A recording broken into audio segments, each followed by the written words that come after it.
All right, so once we have this hold, you don't want to be going around holding your bow like this all the time. Okay? It's not necessary. It's not necessary. We don't really ever do that, actually. You're not holding your bow with this hand. As I said again, you're balancing your bow with this hand.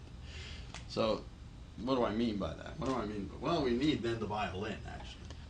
The violin is going to be up like this, and we're going to talk about how to hold the violin again and talk more in detail about that.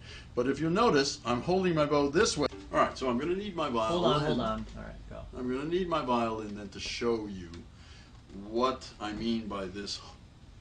Don't hold the bow. Don't grip the bow. You're balancing the bow just like this. Your violin is being levitated, and we'll talk about that and how you get your violin to be levitated. In other words, my violin is up in the air. Basically, I'm talking to you, and it's it's still up in the air. It's not sagging down, and I'm not holding it up with my other hand. It's stuck in there.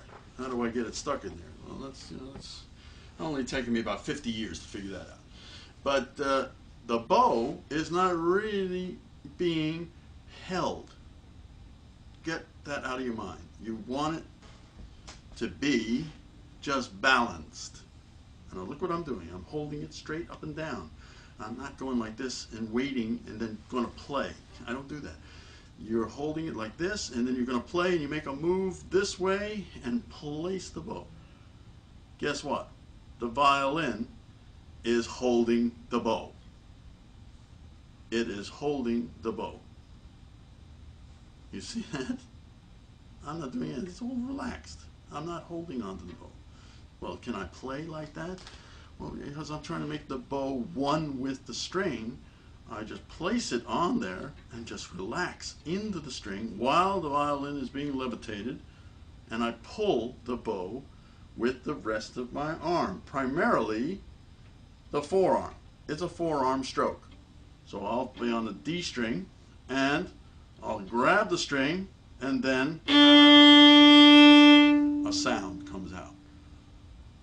And it looks natural. It's not that difficult. I get a nice sound from the bottom of the bow, the heel of the bow, the talon, to the tip of the bow, like that. All right, so I'm not holding on to the bow and trying to play like this. Oh, I've got to find that. Where's that string? I see it. I'm holding on to my bow. That's the sound you're going to get. You're going to get a very ugly sound. You want to get rid of that sound. You want it to be a very, very direct sound, and you want it to be very, very clear. You're looking for a very clear sound. This is the way to do it. This is the way to approach it, the way to think about it. That brings us then to, that brings us to what you're going to do with the rest of your arm. Once you've got this shape, you hold that shape. Just hold it like this.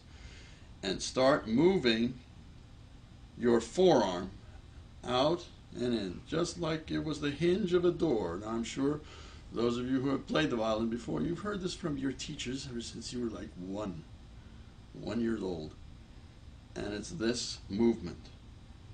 That is so important. Now, the problem that comes from this is when you have to combine all of these things together. This movement with this movement with this movement all together. That's a combination of ideas that go together. Now it gets more intense if you add the motion of the upper arm. This part of your arm, right up here. And that is the circle that you describe with the upper arm. You're doing this because you're following the line of the bridge from one string to the next. You see that? This is the G string.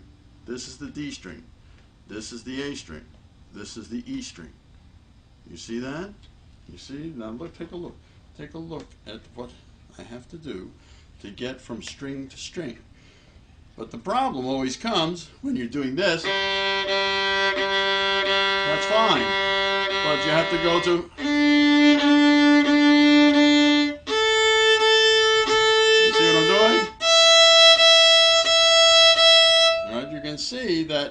if I do this motion in the upper arm correctly, when it's supposed to happen, exactly when it's supposed to happen, I'm going to get... I'm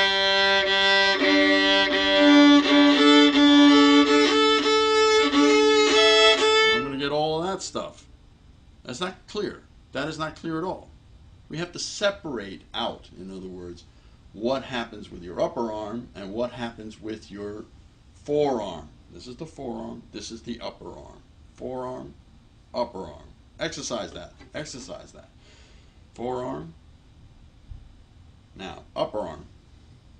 You're training your muscles. You're training those muscles to do what they're supposed to do when they're supposed to do it. Move. Move, upper arm. Do what you're supposed to. Now, forearm. Move. Move. Yes, do. Now, move. This way. This way. This way. This way. This way. You know, and do it faster and faster and faster until you have really an ease to it.